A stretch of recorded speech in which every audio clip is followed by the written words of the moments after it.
2.3 वसाइल और साथी की मदद से की जाने वाली हरकत। गेंद का टप्पा लेना, अपने साथी की मदद से गेंद को टप्पा देते हुए गेंद को पकड़ना, फेंकना।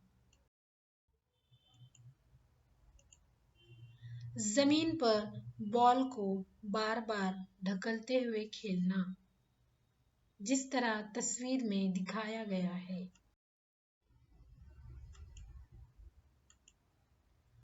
दीवार पर बॉल को यानी गेंद को बार बार फेंकना और पकड़ना, इस तरह हम वसाइल की मदद से हरकत कर सकते हैं।